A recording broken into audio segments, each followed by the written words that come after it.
Today I was banned for violent speech on X.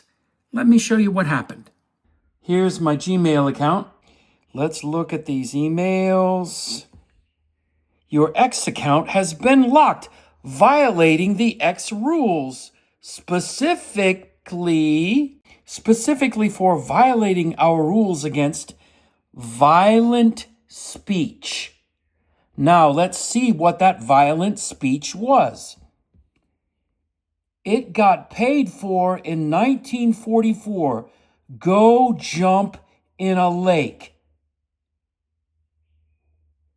This can't be. It got paid for in 1944. Go jump in a lake?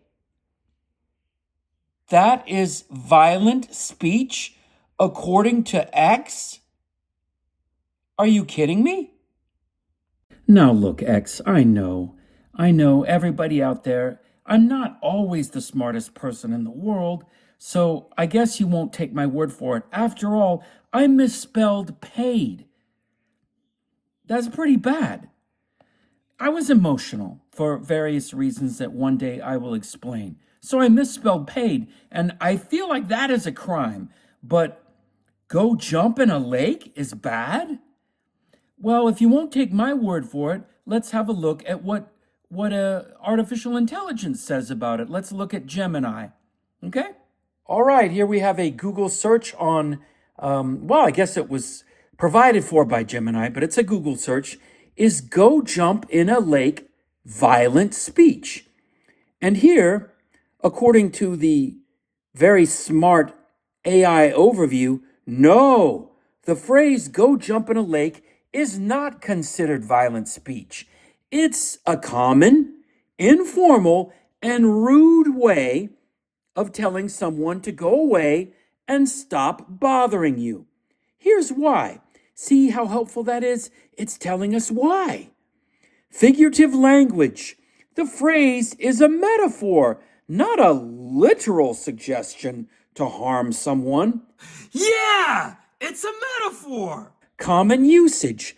It's a widely understood idiom used to express annoyance or frustration, not to incite violence. Context. The phrase is used in a dismissive and sarcastic manner, not with the intent to cause harm. Thank you, Google search. Here's Gemini's take on it. What does go jump in a lake mean? The phrase go jump in a lake is an idiom, and its meaning is not literal. It's a rude way of telling someone to go away. It is a dismissal, expressing that you want the person to leave.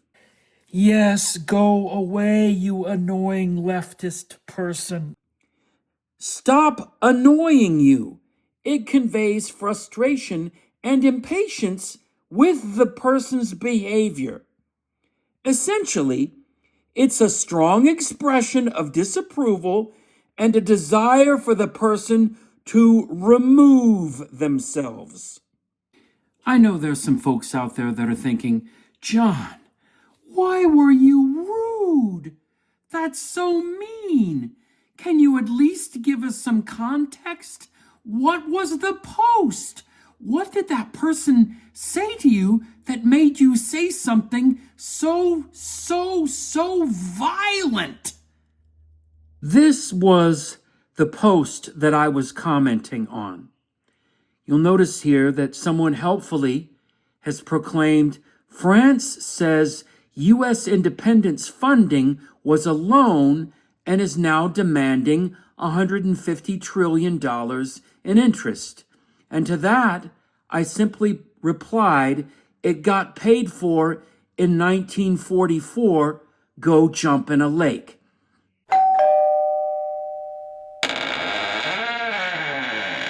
So, did the French help the Americans beat the British in the War of Independence? Yes, of course they did. Could America have won the War of Independence without French help? No. It couldn't have been done. But now let's take a look at this. Wow, what is this? It looks like a magazine. Wait a second. That looks like World War II. That looks like an American soldier. Oh, a grave. And that looks like maybe it's symbolic of a dead American soldier here. Oh, look, it's the British edition of Yank magazine, published on May 18th, 1945. Holy smoke. May the 8th. Look at that. It says, "The Last Full Measure of Devotion, Victory in Europe, May 18th, 1945. Wow. I wonder if America had anything to do with the victory in World War II. Look at all those people involved that might be Americans. Let's see here. Well, there's Africa. Oh, look, France. France. The landing and breakthrough. Oh, apparently America landed at Normandy and then started to beat the Nazis. And look, it's called the Pursuit here. They drove the Nazis out of France. Wow, look, it says over here, the Battle of France had to be fought not only to free France and the Low Countries, but to defeat Germany on her home soil. The opening of the Second Front was one of the most eagerly awaited events in world history. Wow. And that's why I said it was paid for in 1944. Right there. June 6, 1944. American, British, and Canadian troops waded ashore between the mouths of the Orne and the Vire rivers on June 6, 1944. 1,300 bombers and 640 naval guns opened the D-Day assault, and within 4 days, fighter planes were flying from fields in France. Wow, how did I get this? Well, I got it because it was my grandfather's. Well, why would he have it? Oh, I don't know. Maybe because he was over there. Yeah, so that's why I was emotional and I misspelled paid, because I was thinking of all these people over here. And oh, look, there's my grandfather right there. There he is. He spent many years in England trying to help defeat the Nazis, guarding B bombers and fighter planes, I suppose, in England. And he was away so long that he eventually, by the time he got home, his marriage was doomed. So he lost his wife because of that. And look at all this here.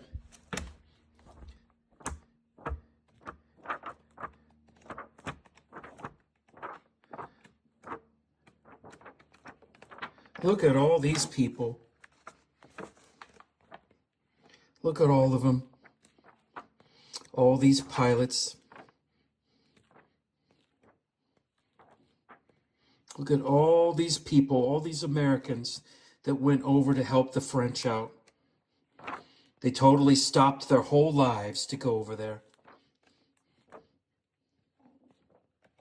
So who's that? That is my grandmother's brother.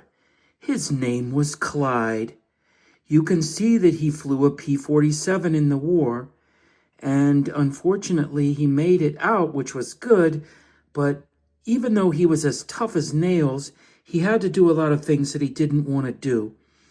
He had to kill a lot of people, and that, I believe, gave him cancer, and he died when he got back. I asked his wife. I didn't know him very well. I met him when I was a kid, but I didn't really know him that well. And I remember asking his wife to tell me some war stories, but she said, oh, he never talked about it. But she did tell me one thing. She said at the end of the war, when the war ended, the Army said, you can keep flying and get paid a little more, or you can stop flying and get paid less. And he decided to never fly again. and he stopped flying that very day. So I think that it got paid in 1944, man. Can you imagine how many people died? How many Americans died kicking the Nazis out of France? This is just one squadron's.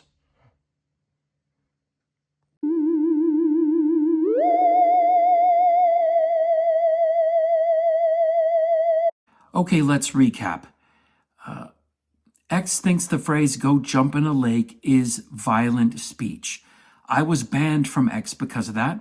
According to AI and Google, it's not violent speech, and according to my opinion.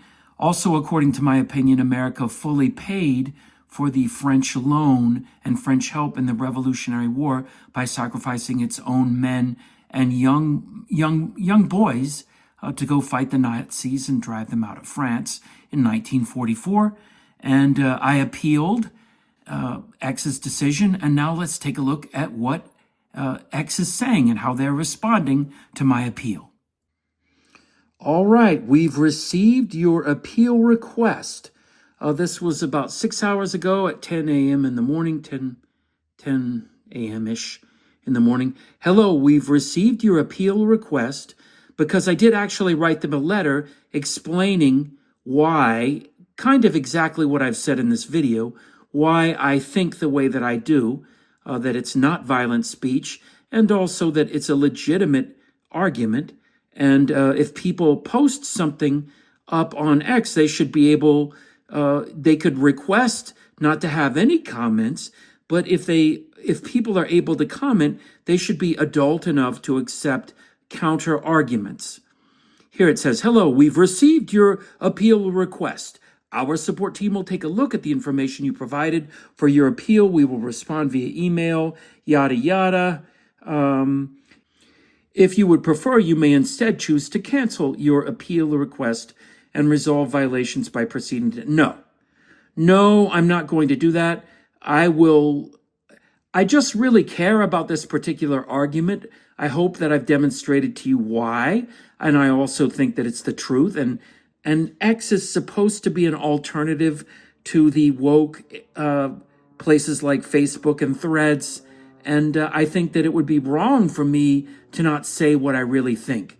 And since it's not violent speech according to Google and AI, I will not be canceling my appeal request, and I'm expecting that X will go ahead and just restore my account and put an end to it because of the brilliance of my argument here. So it's kind of a pity. I liked X, and I'm hoping that somehow they will change their mind and let me back on and just restore my my X membership or whatever you call it. But I don't really want to be on X if I can't say go jump in a lake. It's a little rude, I'll admit it, but as I demonstrated, it's actually a acceptable form of rudeness.